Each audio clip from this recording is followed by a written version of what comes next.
कृष्ण कृष्ण कृष्ण हरे हरे हरे रामा राम राम हरे हरे हरे कृष्ण कृष्ण कृष्ण हरे हरे।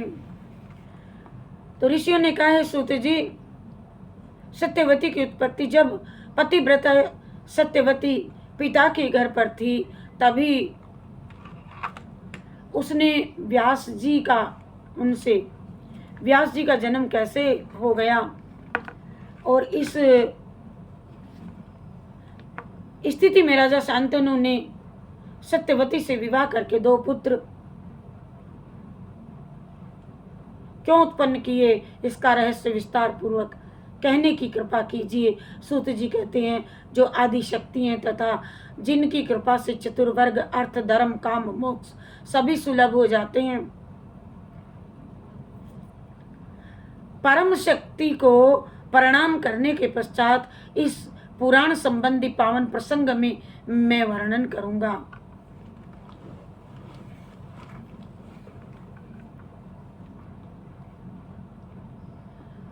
और एक धार्मिक एवं सत्य प्रतिज्ञ उपरिचर नामक राजा थे। चेदी देश में उनकी राजधानी थी। उनकी सुंदर पुत्री का नाम था गिरिका। राजा उपरिचर के 5 पुत्र थे।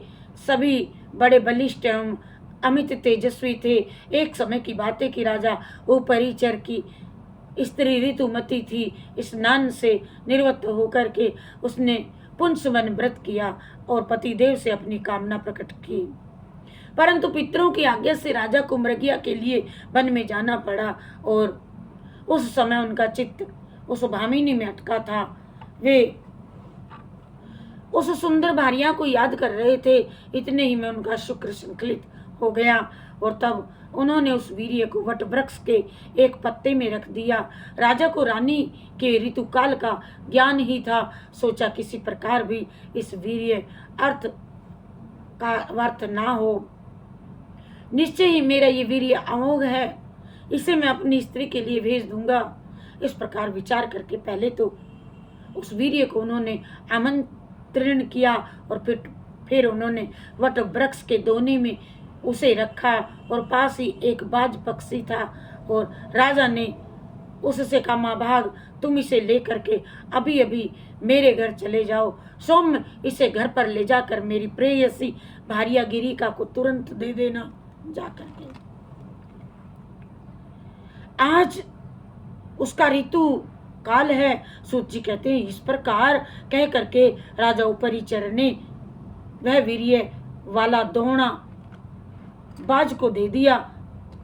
तो चोंच में दोना लिए आकाश मार्ग से उड़ा जा रहा था। इतने ही में एक दूसरे बाज ने आकर के उसको देख लिया। वो मांस लिए हुए है ऐसा समझ करके तुरंत उस पहले बाज पर टूट पड़ा। युद्ध करते समय वह वीर्य का दोना यमुना के जल में गिर पड़ा। उसी समय कोई अद्रिका नाम की अप्सरा यमुना में स्नान कर रही थी और एक ब्राह्मण देवता नहा करके संध्या वंदन में संलग्न थे। अरे जल में डूब करके खेलती हुई उस सुंदर अप्सरा ने ब्राह्मण का पैर पकड़ लिया। उस समय ब्राह्मण देवता प्राणायाम कर रहे थे। स्वच्छंद गति वाली उस अप्सरा को देख करके उन्होंने श्राप दे दिया, जा तू मछली हो जा, क्योंकि तूने मेरे ध्यान में विघ्न उपस्थित किया। द्विजवर श्राप से वह सुंदर अप्सरा मुद्रिका मछली, अद्रिका नाम की मछली के रूप में परिणित होकर के यमुना के जल में पड़ी रही। उसी समय बाज के पंजे से छूट करके वीर्य गिरा और मछली रूप में परिणित उस दिव्य अप्सरा के तुरंत अप्सरा ने लपक ले लिया उसे। कुछ समय बाद एक मत्स्य जीवी उस मछली को पकड़ करके घर ले गया और मछली का पेट चीरने लगा। इतने में उसके पेट से 2 मनुष्य आकार के बच्चे निकल आए। एक शोभा संपन्न बालक था, दूसरी सुंदर कन्या थी। इस आश्चर्यजनक घटना को देख करके वह मत्स्यजीवी महान संदेह में पड़ गया। उसने मछली के उदर से निकले हुए दोनों बच्चे राजा को सौंप दिए और राजा को बड़ा आश्चर्य हुआ। उन्होंने उस सुंदर पुत्र को अपने पास में रख लिया। वो परिचर नामक राजा के वीर्य से उत्पन्न वही बालक आगे चल करके राजा मत्स्य के नाम से विख्यात हुआ और उस समय उपरिचर ने वह कन्या धीवर को दे दी। वही कन्या काली और मत्स्योदरी नाम से प्रसिद्ध हुई हैं और उनका एक नाम मत्स्यगंधा भी पड़ गया। मत्स्यगंधा तदंतर वह कन्या धीवर के घर पाली और पोसी गई। ऋषियों ने पूछा, जब मुनि के श्राप से वह दिव्य अप्सरा अद्रिका मछली हो गई और धीवर ने उसका पेट फाड़ दिया, फिर उस अप्सरा की क्या हालत हुई, उसके श्राप का अंत कैसे हुआ और किस प्रकार वह स्वर्ग पहुंची? सूत जी कहते हैं, जब मुनि ने उसे श्राप दे दिया तब अप्सरा को बड़ी चिंता हुई।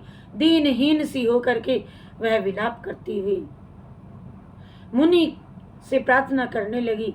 तभी मुनि बड़े दयालु थे। रोती हुई उस स्त्री ने उनसे कहा, कल्याणी शोक मत करो, मैंने क्रोध के आवेश में आकर के तुमको श्राप दे दिया।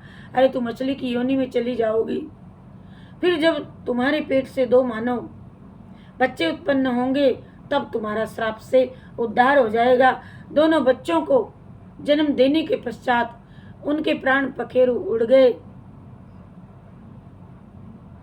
उनका श्राप से उद्धार हो गया। फिर वह अप्सरा मछली के रूप में परित्याग करके दिव्य रूपमयी सुंदर स्त्री बनकर के स्वर्ग में चली गई। ये मत्स्यगंधा नामक उस सुंदर कन्या का जन्म हुआ। धीवर के घर पल करके वह सयानी हुई।